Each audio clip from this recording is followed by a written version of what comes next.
Deborah Duncan.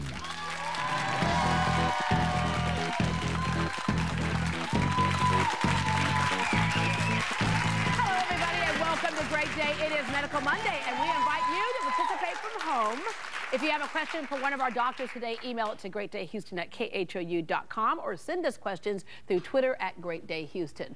Okay, when it comes to your health, typically young people are the most healthy population, but every now and then they're hit with an ailment that has them saying, I'm too young for this. Maybe you're balding in your 20s. Your joints feel like they've been around since the Depression, but your driver's license says you were born in the 80s. Here to touch on some of those issues, please welcome cosmetic and general dentist Dr. Terry Alani, orthopedic surgeon Dr. Wayne Alani. No, they're not married, they're brother and sister.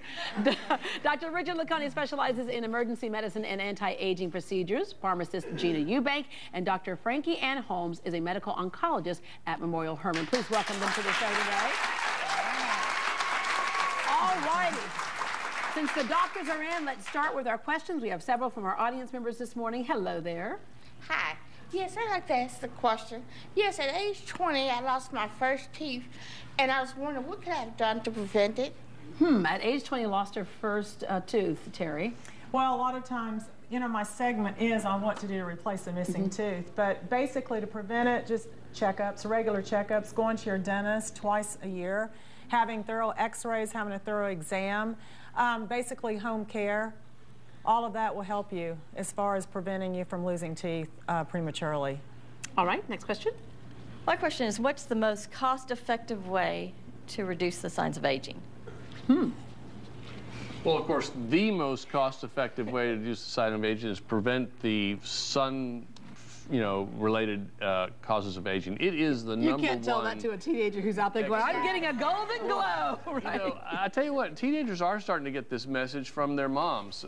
So you will see more teenagers opting for, sunscreen plus perhaps, a spray-on tan to get that golden look. True. And more, I'll come in and I'll start to give someone a lecture and they go, Doctor, it's spray-on. And I'm going, okay. I back off, So, I got to be careful these days who I give lectures to. But seriously, that's the number one way. Yeah, using a product or a group of products that will help keep the moisture, volume, collagen content, help restore the collagen and undo the signs of aging and solar aging can help. There's a number of products out there, but prevention still numero uno. Yeah. All right. Next question.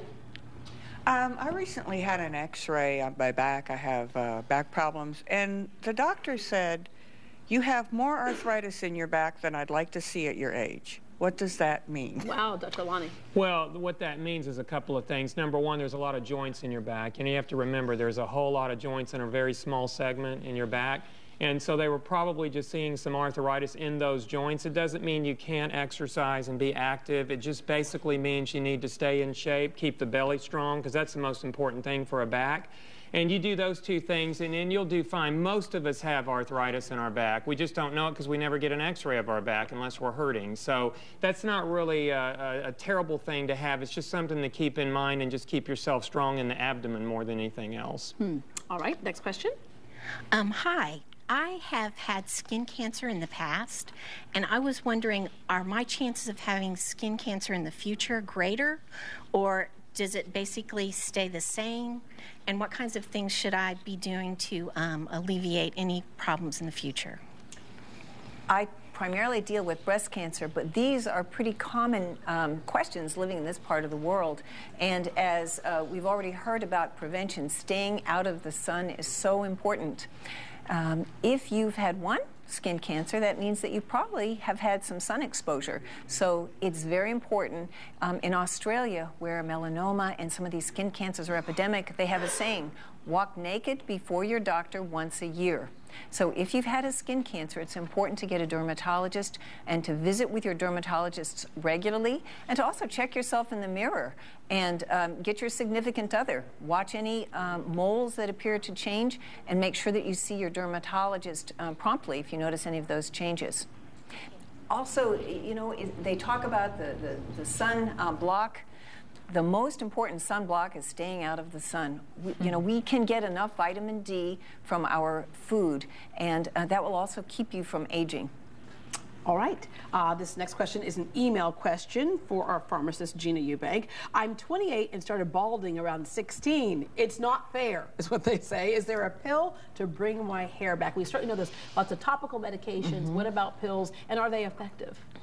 Okay, with the pill, there's a prescription called Propecia, and that's for the male pattern hair loss, and it will help if they're losing hair in the back of the head or if they're losing it in the front part, but it will not help if it's receding around the temples. So that's very important, so they'll need to find out from the doctor. And the way this medication works is it suppresses DHT, which is a chemical that makes the follicle smaller. So if think of it like a tree. If the root system can't get very deep, it can't grow very tall. So this drug allows the root system to get deeper so it'll grow. And it starts working in about 3 months, and then you can tell after 12 months if you're going to get benefits from that. And the downside is if you stop taking it, your hair will fall off. Oh, it goes back to the old days. The old days, Yeah, yes. yeah. So it's a commitment. Yeah, and of course, women are having more and more problems, sometimes hormonally related, for thinning hair. Also, Propecia good for them or no? Because we always, look at what's sometimes good for the goose is not good for the gander. Well, the manufacturer, they do not have it indicated for women, but we do have some doctors, which Dr. Lacconi can answer this, where women, once they're older, then I am seeing it prescribed. Which yes, generally Propecia is not indicated for women, except, and it's off-label, women who have no reproductive capability, because all the risk of Propecia has to do with the fetus. So basically, if a woman has had a hysterectomy or is 100, thank you, postmenopausal thoroughly. Or some other basic, and is not reproductively capable, Propecia then is safe for her and can work wonders. Yeah, and of course, the other thing is to look at why the thinning or balding may be happening, and hormonally it could be related to hormones as well. Very frequently. A certain pattern, when it's thin on the top and full on the side, that's your androgenic alopecia or and hormone. Surgery. I mean, there's lots of, so you really need to discuss it with your doctor and find out if it's hereditary or what the origin is. Yeah, all right, I think we have another audience question. Yes. I've had some lumps found in my breast, but they've said not to do a biopsy on it. When is the decision to do biopsies or not? So the most important thing is that you have your imaging done by very capable imaging doctors. Mammograms are basically negatives, and dense breast tissue shows up as whiteness. Abnormalities like cancer show up as white spots. So if you have a very dense breast, you're kind of looking for a snowball in a snowstorm. So you want to make sure that you have very good imaging. Some things are very easy to see. A cyst, for example, shows up as a spot on a mammogram, but when they do an ultrasound, just like we do for babies, it shows up as a clear center, and there's a very characteristic picture. So they can tell, oh, gee, that's not a worrisome finding. But the key thing is to know, do you have dense breasts or not, and are you having state-of-the-art imaging?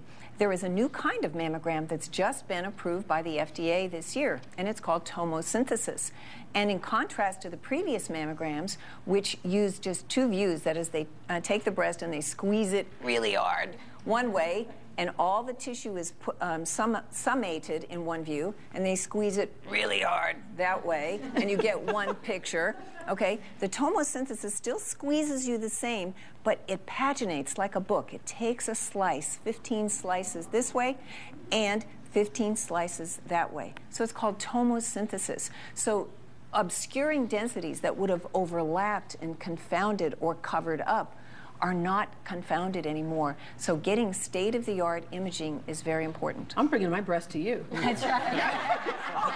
Our panel is heading to the computers to answer your medical questions from home. Shoot us an email at greatdayhouston@khou.com or send us a tweet at greatdayhouston. When we come back, up to 20% of all diagnosed breast cancers are triple negative. What does that mean, and